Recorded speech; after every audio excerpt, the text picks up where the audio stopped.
Tonight in Cameron Indoor, you had freshmen, you had a Wolfpack lead at halftime, you had a little bit of vomit, actually a lot of bit of vomit. You had students passing out. Yeah, you had one hell of a night in Cameron Indoor Stadium.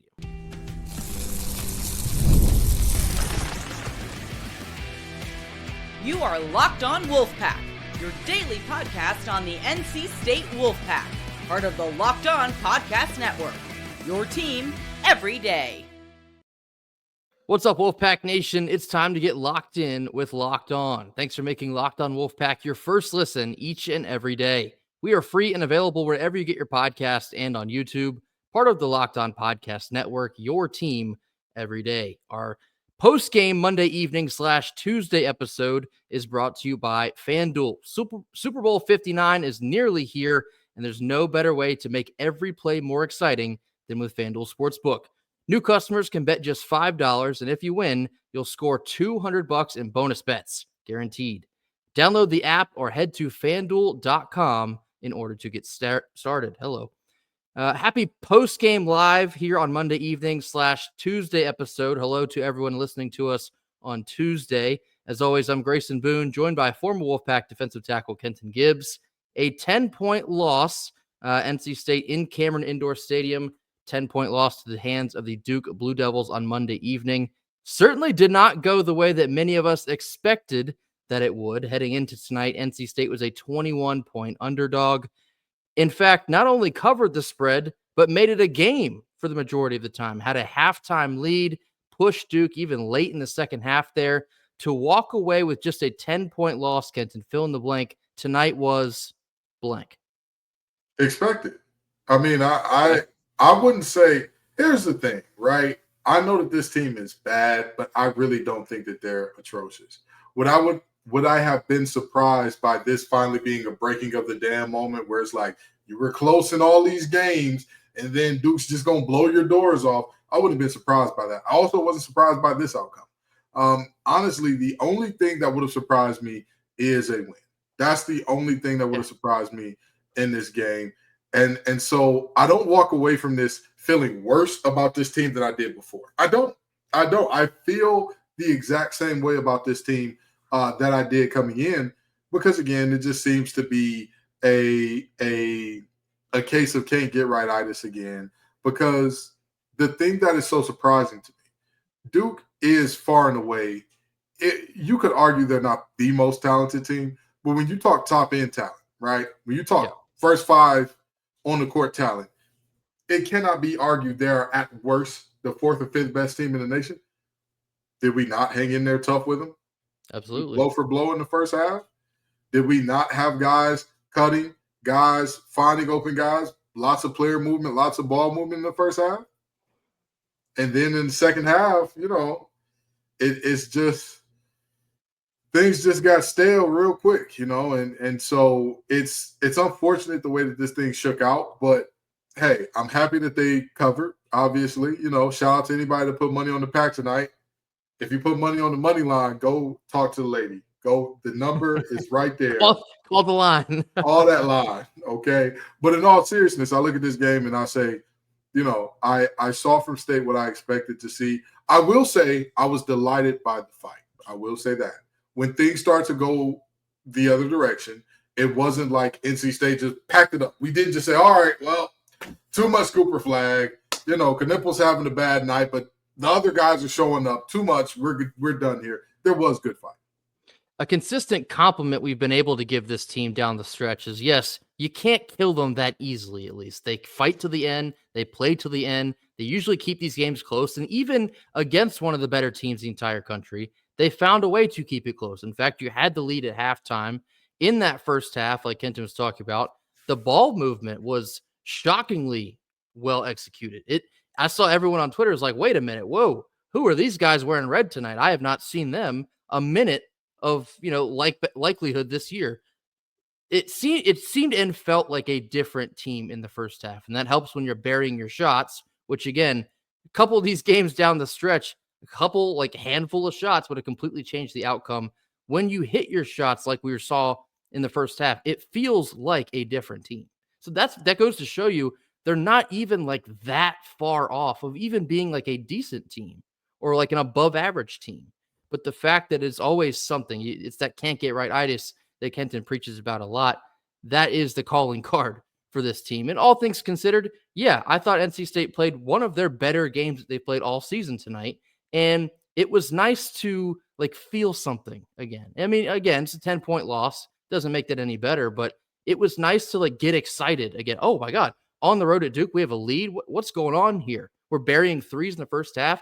Jaden Taylor's burying threes. Dontrez Styles has one of his best games of the year. We'll get to Trey Parker here in a couple minutes as well, but it just goes to show you that this team is not completely devoid of talent, and pushing the right buttons at the right time, you could potentially see a lot different. But I mean, it's the same old story, just not athletic enough.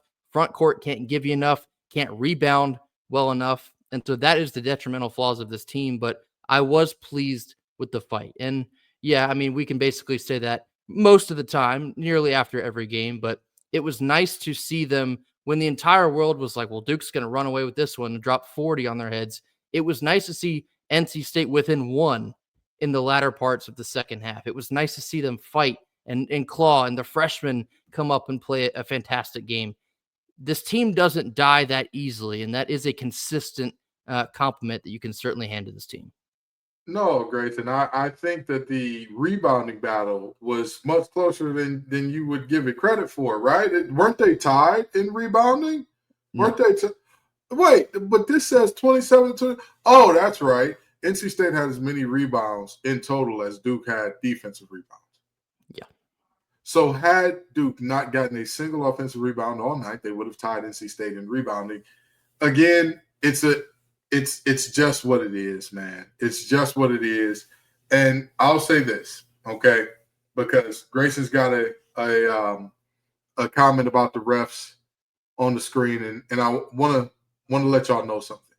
If you think you're getting a call in Cameron, yeah, you're even worse than the people who took NC State money line.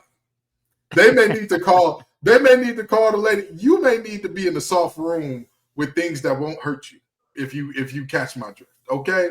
Because there's no way you're expecting to get a call there. It's just not going to happen. It is never going to go down that way. It will never go down that way.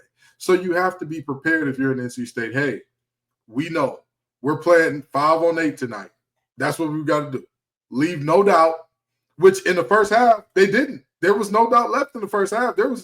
You sat up there like, what is this? What is this? But I will say this. I will admit that I was wrong. I know that a lot of you may not have seen last episode, but in the last episode, I said that there was no reason to believe that this team even had the capability to turn a corner like last year's team did. I was wrong.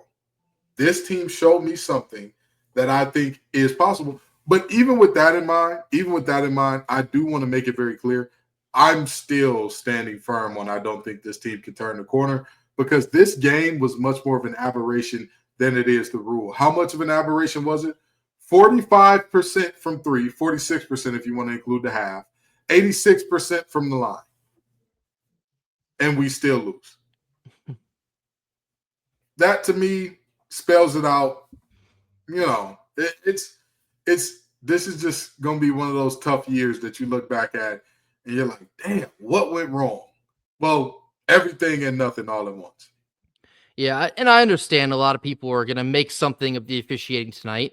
I will say this. It wasn't great. Do I think that decided the outcome? No. But to Kenton's point, what did you really expect? You're going into Cameron Indoor. They're number 2 in the country. They have the premier player in college basketball in Cooper Flagg.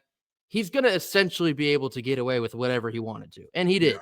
Was he pushing off? Yes. Was he hooking folks in the lane all night? Yes. But again, I mean, you have to know that coming into. And I think that's why the first half was kind of refreshing in a sense, because NC State played well in spite of all of that. They showed you that they can fight despite, all odds against you, so to speak. They're good enough at times when they put it all together consistently. They can play with anyone in the country. Absolutely. And one of our listeners on Twitter, shout out to Chris S., he was saying, in a sense, it's almost more frustrating that they didn't get blown out, because it proves to you that they're not that far away. They can play against the Dukes and the Texases and the Kansases without that 15-0 beginning in Allen Fieldhouse. They can hang with those teams. It's just that the self-inflicted wounds, they pile up and they pile up on you quick. And unfortunately, that is the story of this team so far this season. They just can't get out of their own way. When you get stellar play from Dontrez Styles, the rest of your front court is kind of a net zero. When a freshman steps up and plays the game of his season so far, the rest of the guard play, it's too wishy-washy. It's always a counterbalance of something, and that continues to ail this team. But yeah, I mean, it's a combination of what did you expect, and also like, oh, maybe they're not as bad as everyone have been dogging on them for this season. I think the truth is probably somewhere in the middle, but a 10-point loss in Cameron, all things considered. And again, there's no moral victories from this. We're not glad that we only lost by 10. At the end of the day, you lost the basketball game, and it's another tally in the L column. But it just goes to show you that this team, if you could clean those things up, and it's getting to be a little too late now, but if you couldn't clean those things up, you could be a slightly above average team as opposed to very below average where we currently sit now. Coming up next, we're going to get into more of the details of this game. This comes after a quick word from our sponsors.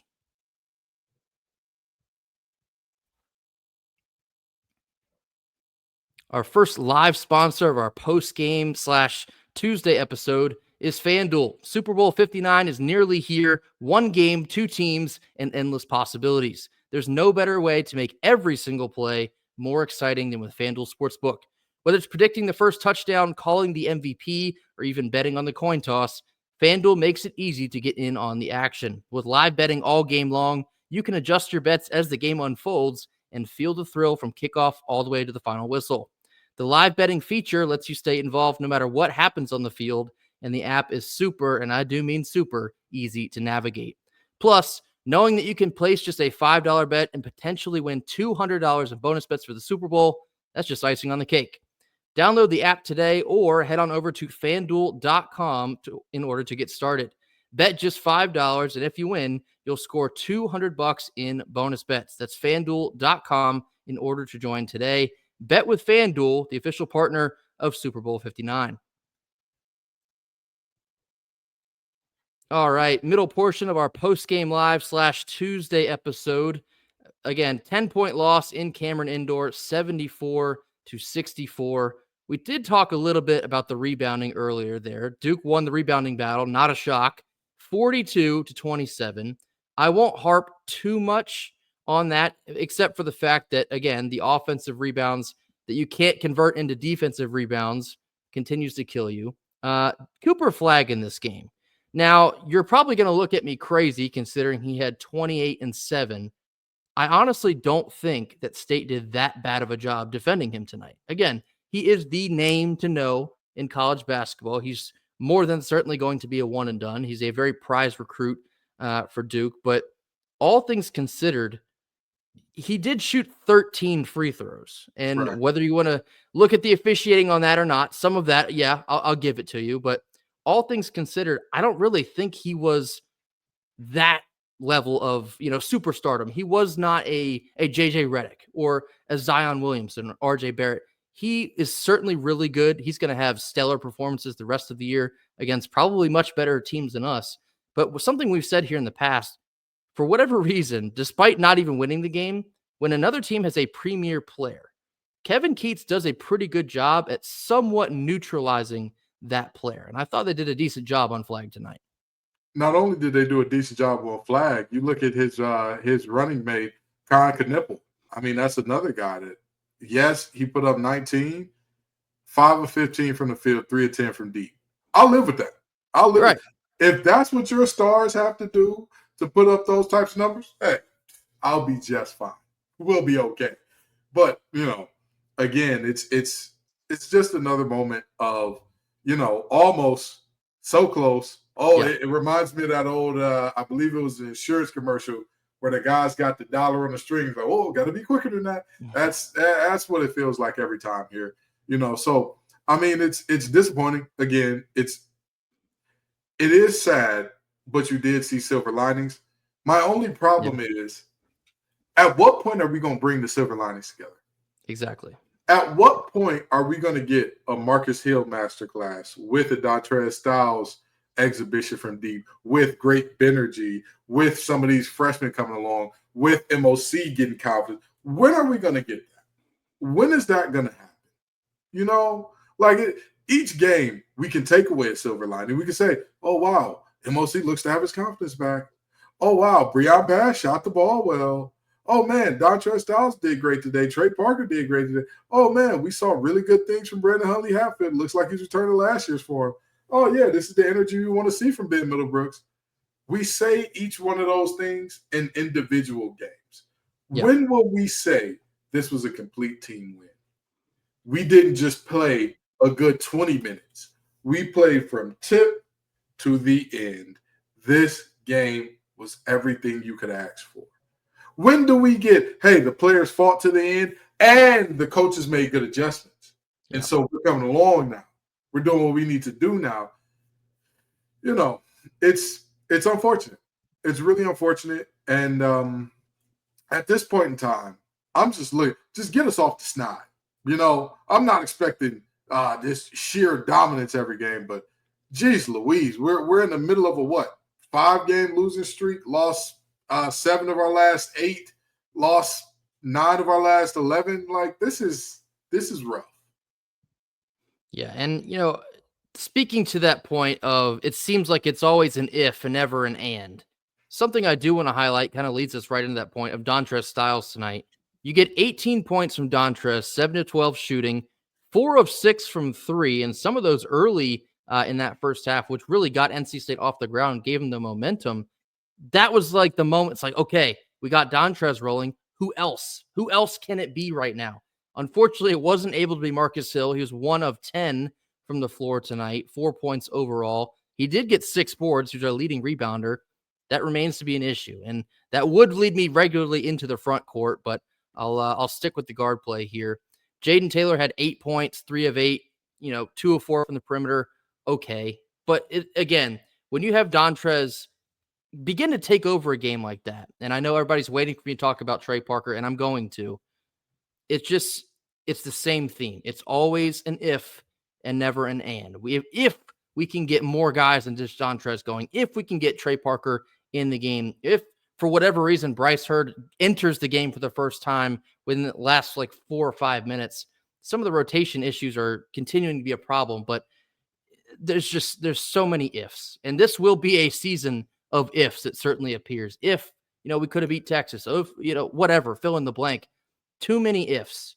And that is the definition of this team right now, unfortunately. So I feel bad for guys like Marcus Hill, wasn't able to really contribute tonight in a manner that would have led us to win. Ben Middlebrooks in the paint, no points, just a tough game. There's a lot of games like that as well. It seems like there's one guy that we really need to have a peak performance. Tough game. Dontrez has had him. Jaden Taylor's had him. Brandon Huntley-Hatfield's had him.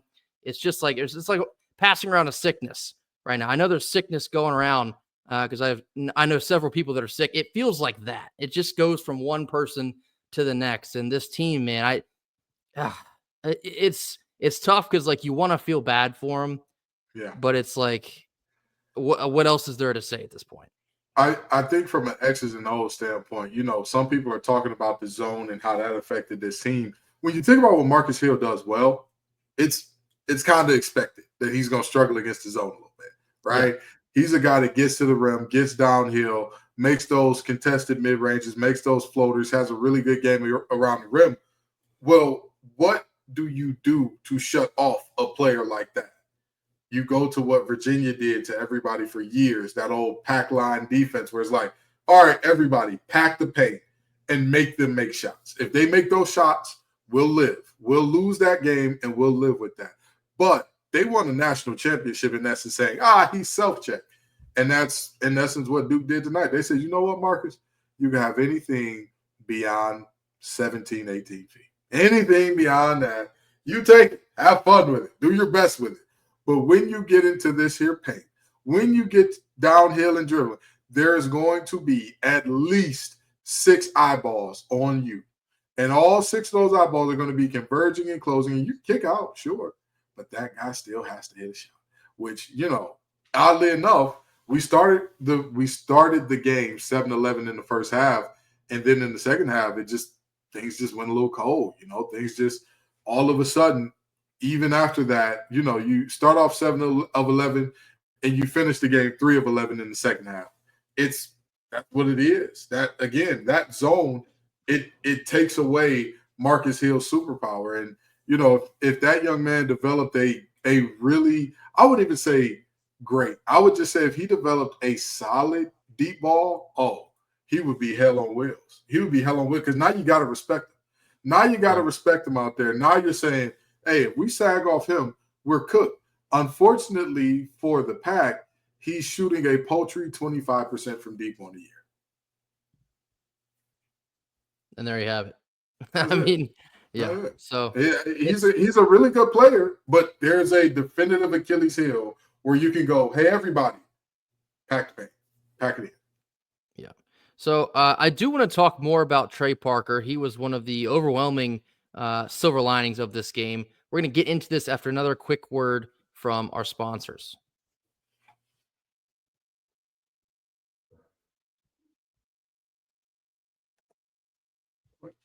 Our second post-game live sponsor / Tuesday sponsor is TurboTax. Taxes was waiting and wondering and worrying if you were ever going to get any money back. Then waiting, wondering, and worrying some more. But now Taxes is matching with a TurboTax expert who can do your taxes as soon as, well, literally today. An expert who gives your taxes their undivided attention as they work on your return while you get real-time updates on their progress and you can focus on your own day. This is an expert who will find you every deduction possible and file every form, every investment, everything with 100% accuracy. Also, you can get the most money back guaranteed. No waiting, no wondering, no worries. Now this is Taxes. Get an expert now on TurboTax.com. Only available with TurboTax Live Full Service. Real-time updates only in iOS mobile app. See guaranteed details at TurboTax.com/guarantees.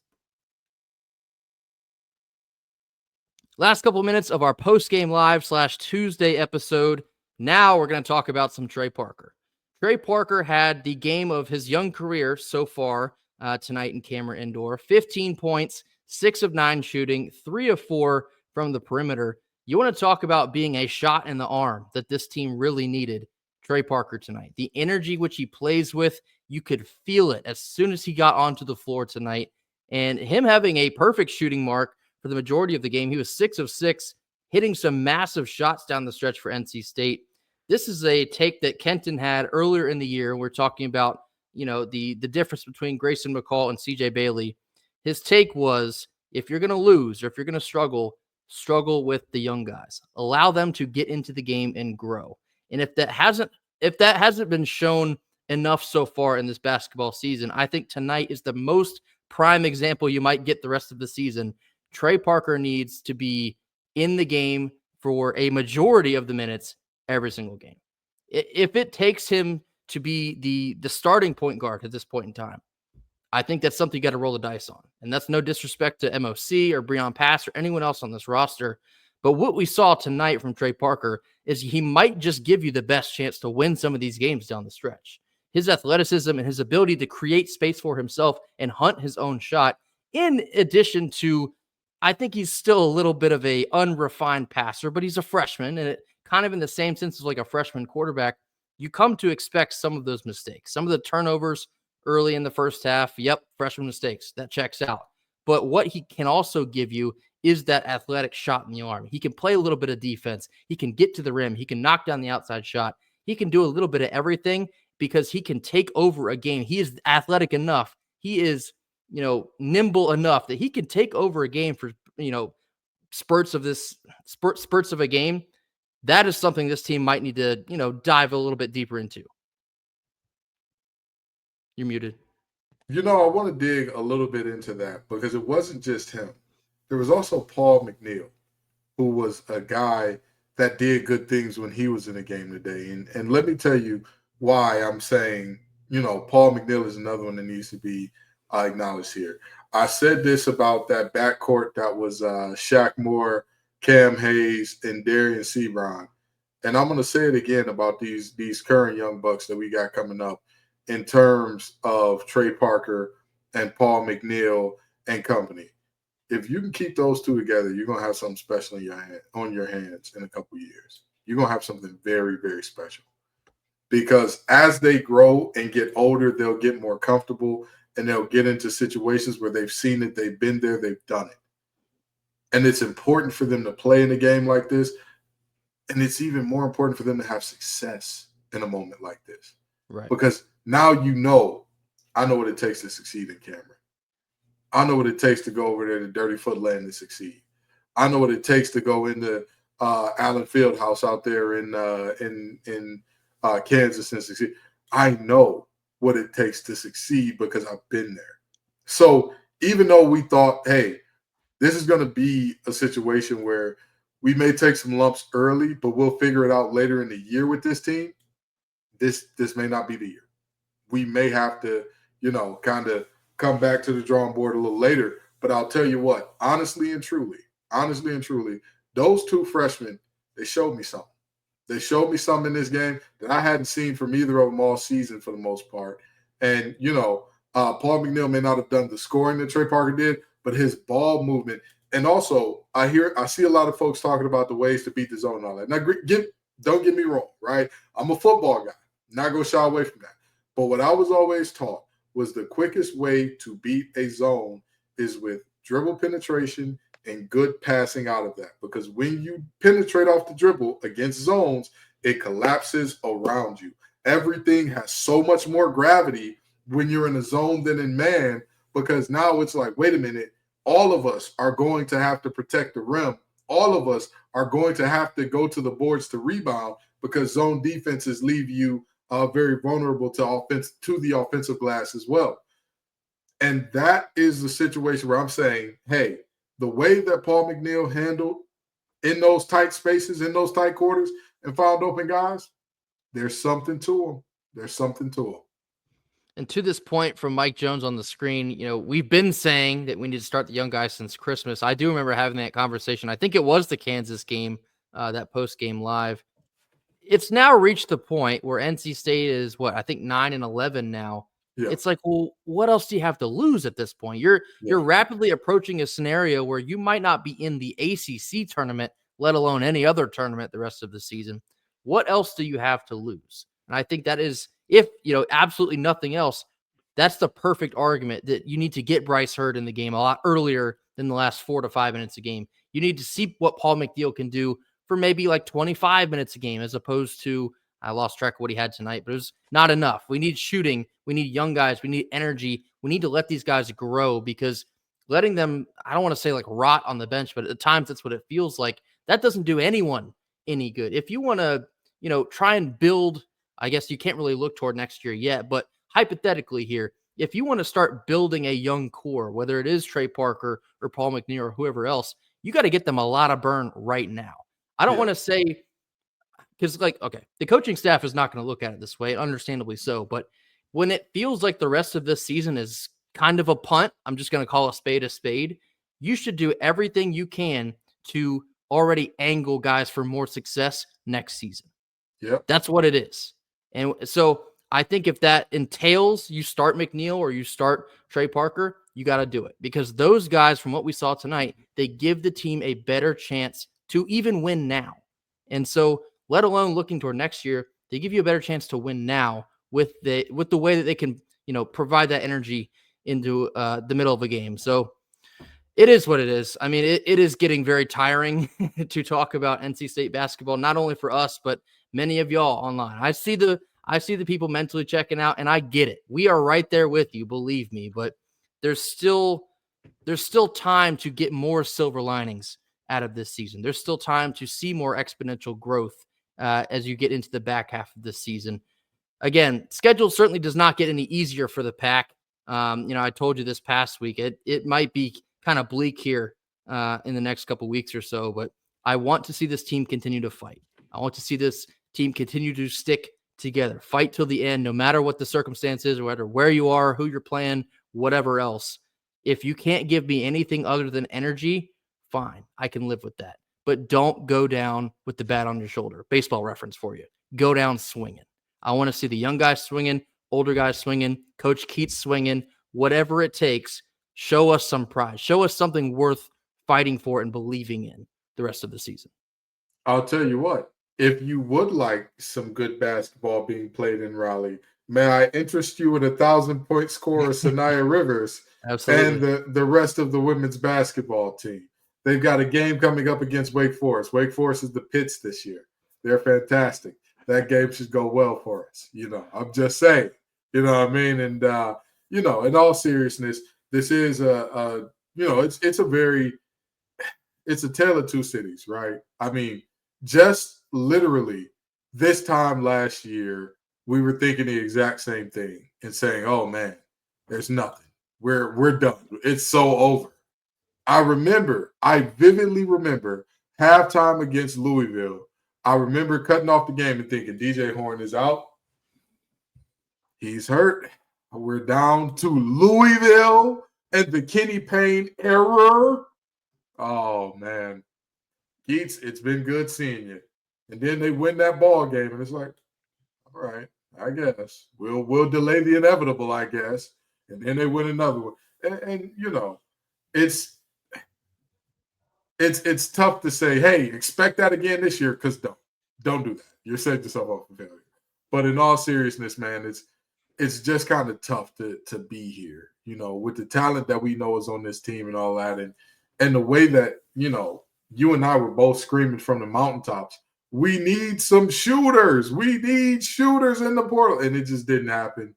And now, lo and behold, we're getting beat by teams saying, y'all self-check. It's very nasty business. But, like I said, congrats to Sanaya Rivers. Congrats to Westmore and Company on another win last night. And they've got a huge game coming up against Duke themselves on February 3rd. So, that's going to be a big-time potential top 15 matchup there if both teams hold serve between now and then. So I'm excited for that as well. Yeah, I mean, men's basketball at this point in time, it basically is what it is. We're going to continue to watch them. We're going to continue to pull for them. We're gonna get through it. We're going to tweet through it. We're going to pod through it, whatever it takes. Women's basketball, again, they are absolutely rolling. Be sure to give them all of our love and support. They absolutely deserve every single ounce of it. They're on a tear right now, hopefully continuing that tear here in the very near future. Other news, obviously, we did see the full NC State football schedule drop here on Monday evening. We're going to save that one for Wednesday's show so we can give it our complete and undivided attention. Wednesday's show, we're going to give our preliminary thoughts and expectations for the 2025 football season. That will do it for us here post-game live on Monday evening. Again, this also serves as our Tuesday episode. Thank you all so much for joining us. Be sure to hit that like button, drop your comments in the comment box. Tell us what you thought about the game tonight, or even if you were in attendance over there in Bull City. Let us know your thoughts on Trey Parker, Dontrez Styles, literally anything that you watched tonight. Let us know what you're thinking about it. Anything else you have on your mind as well, drop that in the comment box. Mash that subscribe button. We'll see you back on Wednesday to preview the 2025 NC State football season. Until then, go Pack. Go Pack.